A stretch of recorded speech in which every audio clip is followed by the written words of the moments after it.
Hello students. तो आप सभी का स्वागत है हमारे यूट्यूब चैनल पे। एक बार फिर आज हम डिस्कस करेंगे हमारे बीए फर्स्ट सेमेस्टर में जो एग्जाम में क्वेश्चन आता है, वेरी इंपॉर्टेंट।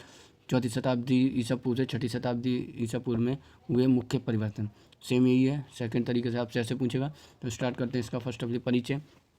आज देखिए गाइस, आज काफ़ी अच्छे नोट्स मैंने छांट के अपने लिए निकाले हैं, तो उसको आप पढ़ते ही समझ जाएंगे। अगर फिर भी आप कोई भी अपडेट आता है, ठीक है, कोई भी इशू आता है, समझने में कोई प्रॉब्लम होती है, आप कमेंट कर दें, मैं आपके लिए वीडियो अपडेट बना दूंगा। ठीक है गाइस, उसका परिचय पढ़ते हैं।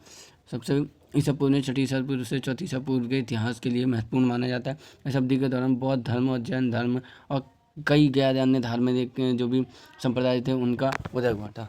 ठीक है गाइस, बहुत सारे धर्म वगैरह हैं, बौद्ध जैन हिंदू बतेरे धर्मों का इस टाइम उदय हुआ था। ठीक है गाइस, एक तो पहला पॉइंट में तो ये कह रहा है। दूसरे पॉइंट में अगर आगे हम जाते हैं तो धर्म की तरह छठी शताब्दी से पूर्व इसके बीच में राजनीतिक और सामाजिक और आर्थिक बहुत सारे परिवर्तन हुए थे, जिसके कारण क्या है, विकास की स्थिति इसमें देखी जाती है। काफ़ी ज़्यादा इस समय विकास हुआ था, धर्म भी विकसित हुए थे, नए वर्ग भी उभरे थे, नए जनपदों की स्थापना हुई थी, नए नगरों की स्थापना हुई थी, बहुत चीज़ें होती थी, और जिसके साथ क्या इंसान मनुष्य का भी विकास हो रहा था। ठीक है गाइस, तो यही सब इसमें कहा गया।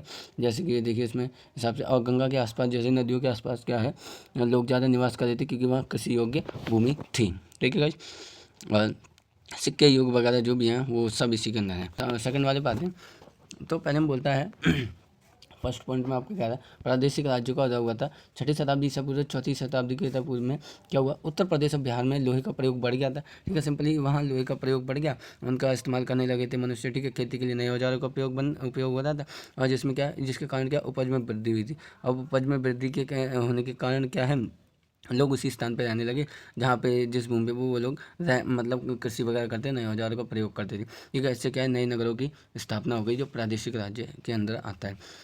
और दूसरा आता है भौतिक स्थिति। भौतिक स्थिति में क्या है, पहले लोग चारगांव व खाने की तलाश में इधर उधर भटकते रहते थे, लेकिन अब क्या हुआ, अब ये हुआ, लोग घास के मैदानों में खुद ही रहने लगे, और जैसे क्या है, महाजनपदों का निर्माण हुआ। जैसे कि उदाहरण के लिए आप देख सकते हैं 16 महाजनपद हमारे 12th की बुक में दिए गए हैं, वही हैं।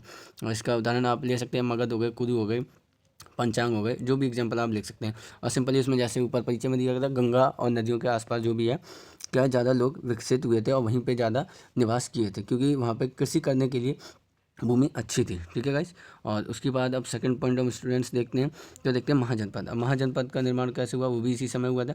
इस समय के बीच में लोगों के बसावट के बाद कृषि के कार्य में बढ़ोतरी। अब क्या है, कृषि के कार्य में बढ़ोतरी हो गई क्योंकि नए नए औजार आ गए थे, तो कृषि कार्य काफ़ी ज़्यादा बढ़ रहा था, उसका विस्तार भी हो रहा था। परिणाम ये निकला, नए वर्गों का उदय हुआ। ठीक है गाइस, अब क्या होता है, नए वर्गों का उदय होता है, नई श्रेणियाँ बनी। ठीक है, जैसे कि गृहपति, जो घर का एक मुखिया होता है, जैसे हमारे पापा हैं, तो उनको उस समय क्या गृहपति कहा जाता है, घर के मुखिया को।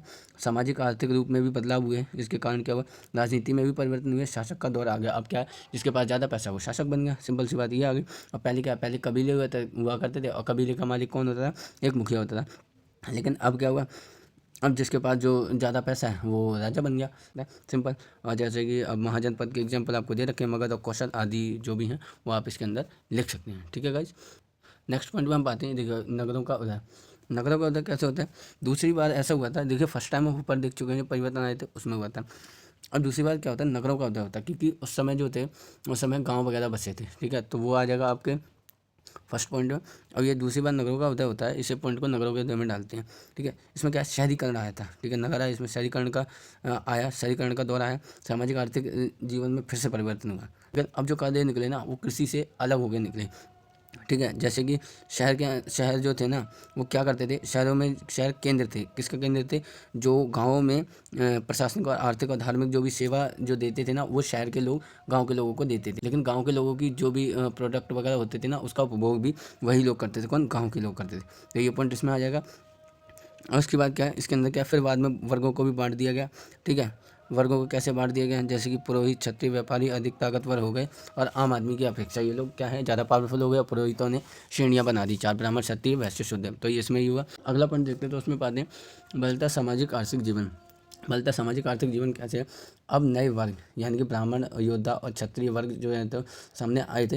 इन्होंने कृषि में महत्व दिया अपना। ठीक है, और उसको और आसान बनाने के लिए लोहे के औजारों का प्रयोग करने लगे, और नई मशीनों का भी, साथ ही इन्होंने मशीनें भी बनाई। औजार तो थोड़े थे पहले, इन्होंने कुछ नए और औजार बनाए और नई मशीनें बनाई। और इसमें धान की खेती को महत्वपूर्ण भूमिका दी, क्योंकि धान की खेती में ज़्यादा बल वगैरह लगता है, और मशीनें उसमें ज़्यादा काम में आई, ठीक है। तो अब लोग क्या है, मशीनों पे आश्रित हो गए थे। जो अधिक संपत्ति वाले थे, जिन्होंने मशीनें वगैरह खरीदी, नए औजार खरीदे बनाए, तो वो शासक के रूप में उभर आए, ठीक है गाइस। तो शासक पॉइंट इसमें ऐसे उभरे शासक। अगला हम पाते हैं गणसंघ। ठीक है, गणसंघ में 6ठी शताब्दी ईसा पूर्व से के दौरान क्या है, स्वतंत्र राज्यों के यानी कि खुले जो राजतंत्र होते हैं ना, अपने मन से चलने वाले, उनके कईयों का विकास हुआ। उत्तर भारत में एक भी सर्वश्रेष्ठ शक्ति नहीं थी उस समय, एक भी शक्ति नहीं थी उत्तर भारत में। अधिकांश राजशाही थे, यानी कि क्षेत्रीय स्तर पर राजा थे, अपने अपने स्तर पर खंडित थे। हालांकि उनमें से एक बड़ी संख्या गणसंघ के या समय में कुलीन तंत्र की थी। कहने का मतलब ये कह रहा है, कुलीन वर्ग जो थे ना, उनको अगर मिला दिया जाए शासकों को, तो कुलीन तंत्र चल रहा था वहाँ पे। तो यही कहना है। और इसकी जानकारी क्या है, सिंपली हमें हिंदू धर्म की अपेक्षा बौद्ध और जैन धर्मों में ज़्यादा मिलती है। तो गाइज़ ये वीडियो यहीं पे ख़त्म होती है। आप कमेंट करके मेरे को बताएं कि वीडियो कैसी बनी है। अगर कोई कमी है तो आप बता सकते हैं, ठीक है guys. Please like share and subscribe.